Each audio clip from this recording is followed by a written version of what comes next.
एक बार जनता संगम विहार वार्ड 163 की एक मौका 1.5 साल के लिए देख ले और उसके बाद अपने 100 साल तक के लिए वो सबसे कहेगी कि लीडर हो तो ऐसा हो कि आवाज बनकर जनता के बीच खड़ा हो और उनकी जितनी भी, चाहे भाजपा का सरकार हो, आम आदमी पार्टी का विधायक हो, फंड तो फंड है जी क्षेत्र में लगाने के लिए, उनके दुख सुख में हर वक्त साथ रहने के लिए। मैं निवेदन करूंगा आपके चैनल के माध्यम से कि संगम विहार वार्ड 163 की जनता एक बार विश्वास करके और मौका दे के देख ले, 100 के 100% हर चीज में खरा उतरूंगा, ये मैं आपके चैनल से विश्वास दिलाता हूँ। बज गया बिगुल, बिछ गई चुनावी बिसात, किसका बजेगा डंका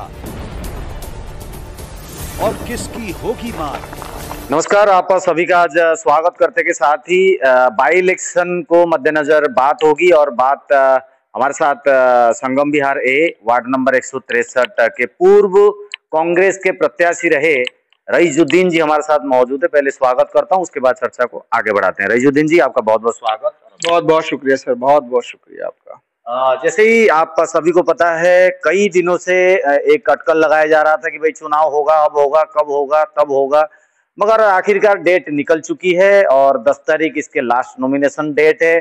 उससे पूर्व जानकारी भी जुटाएंगे कि रईजुद्दीन जी किस तरीके से अब अपनी टिकट के बारे में सोच रहे हैं, पार्टी के बारे में सोचते हैं, विपक्ष के बारे में सोचते हैं। ठीक है, पहले रईजुद्दीन को जान लीजिए कि रईजुद्दीन कहाँ के हैं, कितने पढ़े लिखे हैं, कहाँ से राजनीतिक सफर शुरू हुआ, ये थोड़े से आपको फ्लैशबैक करते हैं। रईजुद्दीन जी, थोड़ा सा अपने बारे में लोगों को बताएं, क्योंकि अगर आपको टिकट मिलती, प्रार्थी होके जाएंगे तो लोगों को जानकारी देना भी जरूरी है। देखिए सर, ये बाई इलेक्शन 2025 है और ये दिल्ली में 12 सीटों पे बाई इलेक्शन हो रहा है। होना तो ये 6 महीने के अंदर अंदर चाहिए था, लेकिन ज्यादा टाइम खींच दिया और चुनाव आयोग ने अपनी घोषणा भी कर दी और 10 तारीख तक सभी लोगों को अपनी नॉमिनेशन भी करनी है और उसके बाद में 30 तारीख को चुनाव है, वोटिंग होगी।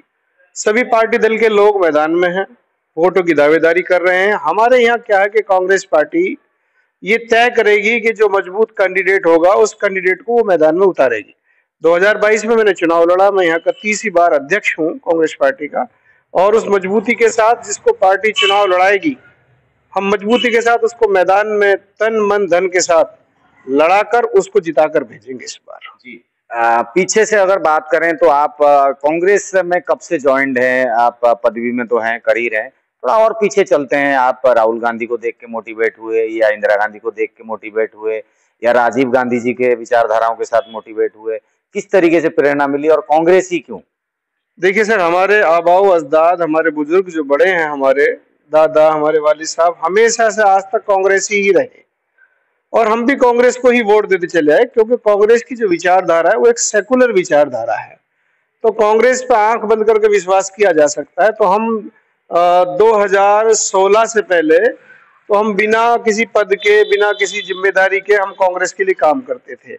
हमारे पास कोई जिम्मेदारी नहीं थी। तो उसके बाद पार्टी ने जब देखा कि ये बच्चा रात दिन मेहनत करता है, तो मेरे को 2017 में उन्होंने माइनॉरिटी का चेयरमैन बनाया देवली विधानसभा का, और फिर रात दिन हम टीम बनाते रहे, संघर्ष करते रहे, मेहनत करते रहे, हर धरने प्रदर्शन में पूरे लोगों के साथ पूरा जबरदस्त गिरफ्तारियां दी और हमें पुलिस ने डिटेन भी किया, पानी की बौछारें भी लगी। राहुल जी जब हाथरस जा रहे थे, हाथरस में एक दलित बच्ची के साथ जो वो रेप का मामला हुआ था और रात को 2 बजे उनकी चिता को जला दिया था, तो उसमें राहुल जी जब हाथरस के लिए रवाना हुए तो हम डीएनडी जो रोड है उसके ऊपर खड़े हुए और पुलिस ने वहां पर लाठीचार्ज की, तो हम लोग वहां डटे रहे और आखिर मजबूर हुआ प्रशासन और उन्होंने राहुल जी को जाने दिया। तो हमने ये संघर्ष शुरू से ही किया और पूरी टीम हर जगह, हर मौके पर, चाहे क्षेत्र के अंदर धरने प्रदर्शन हो या किसी चीज की आवाज उठानी हो, तो उसकी हम करते रहे। तो फिर हमारे शीर्ष नेतृत्व ने, हमारे महरौली जिला अध्यक्ष भाई राजेश चौहान जी ने जब हमारे संघर्ष को देखा तो फिर उन्होंने ब्लॉक अध्यक्ष की नियुक्ति के लिए यहाँ से नाम भेजा और नाम भेजने के बाद ब्लॉक अध्यक्ष बनाया गया।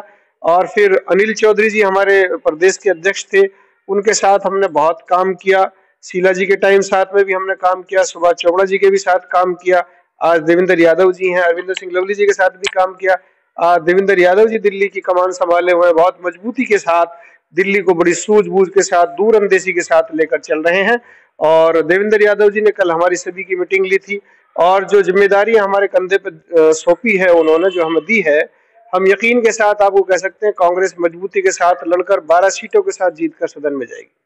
कई बार ऐसा होता है कि प्रार्थी जो पहले लड़े होते हैं तो उम्मीद की जाती है कि भाई वही प्रबल दावेदार हैं, और इस सीट को लेके खासकर मैं आपसे पूछूंगा। और दक्षिणपुरी देवली विधानसभा में एक और सीट है। देवली विधानसभा में दोनों निगम पार्षद वो विधायक बन चुके हैं, एक चंदन चौधरी जी, एक प्रेम चौहान जी। तो दोनों वार्ड से चुनाव होने हैं। तो देवली विधानसभा के इस वार्ड में आप पहले प्रत्याशी रह चुके हैं, तो उम्मीद यही की जा रही है, आंकलन भी यही लगाया जा रहा है कि भाई इस बार भी रईजुद्दीन जी कांग्रेस से टिकट लेकर के आएंगे। इसके ऊपर क्या विचार रखते हैं? पहले आप अपने दावेदारी के ऊपर किस तरह? देखिए सर, राजनीति है, गिरते हैं सह सवार ही मैदान जंग में, वो त्रिफुल क्या लड़ेंगे जो घुटनों के बल चले। हमें इस बात का कोई अफसोस नहीं है कि पार्टी जब हमें टिकट देकर उतारती है मैदान के अंदर तो हम मजबूती के साथ चुनाव लड़ते हैं। अब इससे पहले जब 2022 में कांग्रेस पार्टी ने हमें चुनाव दिया, टिकट देकर भेजा था, तो मजबूती के साथ हमने चुनाव लड़ा था।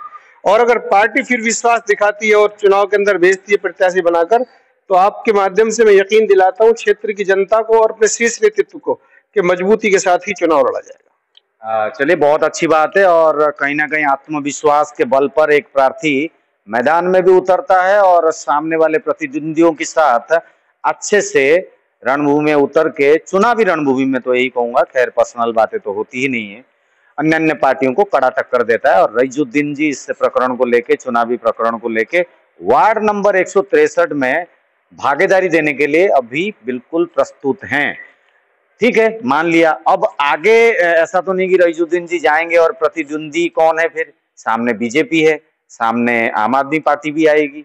तो अब इसके ऊपर थोड़ी सी बात कर लेते हैं कि भाई आम आदमी पार्टी के प्रत्याशियों को कंटेस्टेंट के रूप में किस तरीके से सामना करेंगे, वहीं बीजेपी के प्रत्याशी कैंडिडेट को किस तरीके से सामना करेंगे। रणनीति थोड़ी सी समझ लेते हैं। पिछले बार चुनाव लड़े थे, इस बार क्या कष्ट होगा, क्या माहौल चल रहा है, क्या कहेंगे इस पर?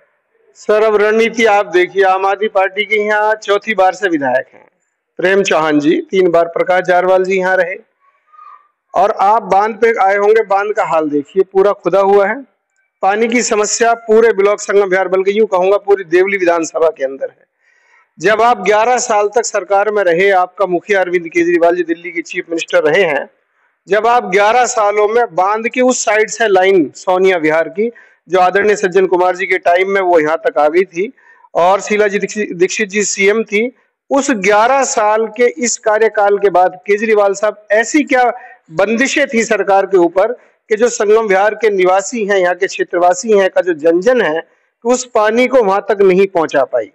अब क्या है कि जब अब भाजपा की सरकार दिल्ली के अंदर बन गई, तो अब पानी केजरीवाल साहब ने नहीं दिया। अब इनके आप कहीं जगह देखोगे इनके स्लोगन कि जी भाजपा हमें पानी दो। आप 11 साल तक क्या करते रहे? अब भाजपा क्या करती है? इनके खिलाफ मोर्चा खोलती है, पुतले फूंकती है, क्योंकि भाजपा सरकार में है। अब ये कहते जी हमें पानी दो। अब जनता इन दोनों के जो ये नूरा कुश्ती है, ये जनता समझ रही है कि 11 सालों तक केजरीवाल की सरकार ने हमारे हित के लिए कोई काम नहीं किया। एग्जाम्पल देता हूं मैं आपको, जन लोकपाल बिल की बात कर लेते हैं, यमुना साफ करने की बात करते हैं। यमुना जी के अंदर जो केजरीवाल के लोग थे वो जाके केमिकल डालते थे, झाग खत्म हो जाते थे। भाजपा ही वहां पहुंच गए, उन्होंने इस चीज का ऑब्जेक्शन किया कि हम 5 साल में, अब भाजपा वाले भी वहां पहुंच गए, उन्होंने भी वही केमिकल डाला, उसके बाद भी वो झाग खत्म हो गए। तो मैं जानना चाहता हूं आपके माध्यम से कि इसका सही वो क्या है, कि ये क्या इसका इलाज है, क्या इसका प्रॉपर समाधान है? क्या सरकारों के पास इनका कोई आइडियोलॉजी नहीं है, समाधान नहीं है? तो इसीलिए जनता जान चुकी कि हमने भाजपा का शासन भी देखा और भाजपा के यहाँ 5वीं बार निगम पार्षद भी रहे हैं और 4 बार विधायक। जब विधायक रहते हुए और यहाँ पानी की दिक्कत बनी हुई है, तो क्या आप ये बताइएगा कि अगर ये निगम पार्षद बनने के लिए कह रहे हैं कि आम आदमी पार्टी का निगम पार्षद बनेगा, तो ये क्या जनता की सहायता करेंगे? जब विधायक नहीं कर पा रहा तो निगम पार्षद क्या करेगा? सारी सड़कें टूटी हुई हैं, बताइए कोई विधायक ने कोई सड़क बनाई हो? पानी की समस्या है, नशाखोरी है, उसके बाद में यहाँ पर देखिए महिलाएं असुरक्षित है और क्राइम बढ़ता जा रहा है, बच्चे स्कूल जाते, पानी की बारिश की निकासी का कोई मामला नहीं है। तो यहाँ पर विधायक ने, लोगों की पेंशनें रुकी हुई है, किसी को पेंशन नहीं मिलती है, महंगाई चरम सीमा पार कर रही, कोई सरकार आवाज भी नहीं उठाती थी। अब तो ये आरोप और प्रत्यारोप की जो राजनीति चल रही है, इसमें जनता पिस रही है और जनता समझ भी रही है कि जब कांग्रेस का शासन था शीला दीक्षित जी दिल्ली की चीफ मिनिस्टर रही 3 बार। दिल्ली का जन जन खुशहाल था, लोगों के पास रोजगार थे, नौकरियां थी, महंगाई नहीं था। आज सोना 1,30,000 पार हो गया। उस वक्त गरीब से गरीब आदमी बेहतरीन शादी करता था, उनके पास पैसे होते थे, यहाँ जमीन खरीदता था। हर चीज की सुविधा कांग्रेस के राज में थी और लोग खुशहाल थे। लोग आज भी अब परिवर्तन चाहते हैं कि हम कांग्रेस को लाना चाहते हैं। हम इन दोनों लोगों को देख चुके हैं। दोनों पार्टियों को पब्लिक यानी कि जनता यानी कि वोटर देख चुकी है और रईजुद्दीन जी का ये मानना है कि इस बार वो कांग्रेस की ओर जाएंगे। वहीं थोड़ा सा और आगे एक्सटेंड करते हैं इस बात को, चुनावी प्रकरण की बात कर लेते हैं। 12 वार्ड है कुल मिला के दिल्ली में जो खाली हैं, जिसमें उपचुनाव होने हैं। अब संगठनात्मक कार्यक्रम और प्रेसिडेंट जी के साथ लगातार संपर्क में रहते हैं, राज्य कार्यकारिणी के साथ बैठक में रहते हैं रईजुद्दीन जी, तो जानकारी भी होगी कि भाई 12 सीट में कांग्रेस प्रत्याशी उतार रहे हैं, किस तरीके से प्लानिंग है। पहले चुनाव लड़ रहे हैं, मजबूती से लड़ रहे हैं, पार्टी के ऊपर थोड़ी सी बात कर लेते हैं कि 12 वार्ड में कांग्रेस क्या चुनाव लड़ने जा रही है। 12 के 12 वार्डों में कांग्रेस मजबूती के साथ चुनाव लड़ेगी, पक्का। तो आप अपने क्षेत्रगत जनता और वोटरों को जिस प्रकार से अगर आपको इवन मौका मिलता है, हम तो यही शुभकामना देंगे, क्योंकि पिछली बार भी आपके साथ लगातार हम काम कर रहे हैं, काफी मुद्दों पर आपके साथ हमारी वार्तालाप रही है।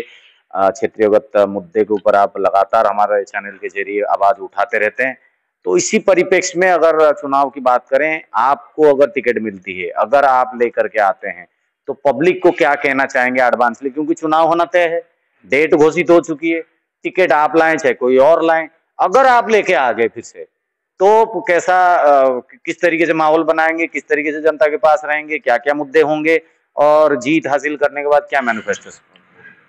देखिए सर, ये जो लोकल चुनाव है, ये मैनिफेस्टो में जो यहाँ पर निगम के लिए जरूरत है, आप ये समझिए कि निगम में यहाँ पर जो छोटी छोटी गलियां हैं जो एमसीडी के अधीन आती है, सारी टूटी हुई है। एक पार्क की जरूरत है, यहाँ एक पार्क ऐसा हो जिसमें बच्चे, बड़े, बूढ़े, नौजवान सुबह शाम चहलकदमी कर सकें, लेकिन यहाँ पार्क भी नहीं है। एक सामुदायिक भवन हो, क्योंकि आजकल बारात घरों के रेट 1.25 1.5 लाख रुपए हो चुके हैं।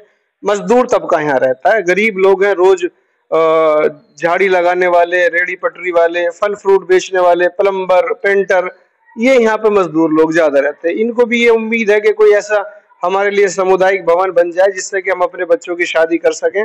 एक सामुदायिक भवन की यहाँ जरूरत है, बारात घर की जरूरत, और मैंने आपको बता दिया बच्चों के खेलने के लिए बेहतरीन पार्क होना चाहिए, बड़ी लाइटें होनी चाहिए, स्ट्रीट लाइटें। और उसके बाद में जो पेंशन एमसीडी के अधीन आती हैं, जो महिलाएं, बुजुर्ग, वृद्ध और विधवाएं हैं, तो उनके लिए पेंशन भी आम आदमी पार्टी की सरकार में नहीं मिल पाई किसी को। तो उनके लोगों का मेरे पास बहुत फोन आता, मुझसे मुलाकात के लिए आते हैं, जी हमें पेंशन नहीं। तो एमसीडी का जितना भी कोटा होगा उनकी पेंशन की बहाली के लिए। और दूसरी बात ये है कि क्षेत्र की जो सफाई है, और जो सफाई मेन चीज है, क्योंकि हमारे में सफाई आधा ईमान है, बाकी जो होती है वो आधा ईमान उसको कहा जाता है। कि क्षेत्र के अंदर गंदगी के अंबार लगे हुए हैं। आप देख लीजिएगा, एमसीडी के अंदर आम आदमी पार्टी की भी सरकार रह गई और उसके बाद भी इनका यही हाल रहा। आज भाजपा की सरकार है तो आप बांध में देखिए कूड़े के अंबार लगे हुए, जगह जगह गंद फैली हुई है। आप यहाँ से जाइए, सामने मस्जिद है, मंदिर है, स्कूल है, हालात देख लीजिए कितने बुरे हैं यहाँ पर। तो गंदगी की वजह से यहाँ बीमारियां फैलती। तो हम एमसीडी का जो क्राइटेरिया है काम का, उसके लिए 100 के 100% यकीन, कहता हूँ इस बात को यकीन के साथ, जिम्मेदारी के साथ, कि 100 के 100% पूरी ईमानदारी के साथ। ये आरोप प्रत्यारोप की राजनीति नहीं, हम कांग्रेसी हैं और कांग्रेस जन जन जानती है कि ऐसा भी हुआ है। दिल्ली में सरकार कांग्रेस की रही है, सेंट्रल में भाजपा की रही है, तो कभी भी शीला दीक्षित जी के साथ में कोई ऐसा मामला नहीं हुआ जैसे इन्होंने नूरा कुश्ती करके जनता को गुमराह किया है। तो जनता ये चाहती है कि इस बार हम परिवर्तन करेंगे। लोग मुझसे मिल भी रहे, मैं भी लोगों से मिलता हूँ, तो मैं विश्वास दिलाता हूँ वार्ड 163 की जनता का को कि जैसे ही यहाँ पर चुनाव क्लियर हो चुके हैं, जैसे टिकट होगा, कांग्रेस मजबूती के साथ उतरेगी। और जो भी एमसीडी के चुनाव हैं, एक मौका, मैं कहता हूं आपके चैनल के माध्यम से, एक मौका, आप 2 या 1.5 साल है बस। अब ऐसा भी हो सकता है कि 1.5 साल हो, ऐसा भी हो सकता है 2 साल हो, 6 महीने परिसीमन में चलेंगे। एक बार जनता संगम विहार वार्ड 163 की एक मौका 1.5 साल के लिए देख ले, और उसके बाद अपने 100 साल तक के लिए वो सबसे कहेगी कि लीडर हो तो ऐसा हो कि आवाज बनकर जनता के बीच खड़ा हो। और उनकी जितनी भी, चाहे भाजपा का सरकार हो, आम आदमी पार्टी का विधायक हो, फंड तो फंड है जी क्षेत्र में लगाने के लिए, उनके दुख सुख में हर वक्त साथ रहने के लिए। मैं निवेदन करूंगा आपके चैनल के माध्यम से कि संगम विहार वार्ड 163 की जनता एक बार विश्वास करके और मौका दे के देख ले, 100 के 100% हर चीज में खरा उतरूंगा, ये मैं आपके चैनल से विश्वास दिलाता हूँ। क्या बात है। और रईजुद्दीन जी को हम शुभकामना देते हैं, पिछले बार टिकट लेकर के आए थे, इस बार भी संगम विहार ए और वार्ड नंबर 163 के लिए इन्हीं को कांग्रेस उम्मीदवार बना करके भेजें और आगे चुनावी रणभूमि में किस तरीके से लड़ेंगे, इनकी किस्मत, इनकी मेहनत, इनके संघर्ष, ये आने वाले दिनों में आपको हम फील्ड पे भी दिखाएंगे अगर टिकट लेकर के आते हैं। फिलहाल के लिए इन्होंने समय दिया, इनको शुभकामना के साथ आपका बहुत बहुत धन्यवाद। बहुत बहुत शुक्रिया। एक बार फिर अपील, जनता से हाथ जोड़कर निवेदन, एक मौका जरूर दिया जाए और उसके बाद 1.5 या 2 साल आप मेरा संघर्ष, मेरा कार्यकाल आप अगर देखेंगे तो आपको मायूस होने की जरूरत नहीं पड़ेगी।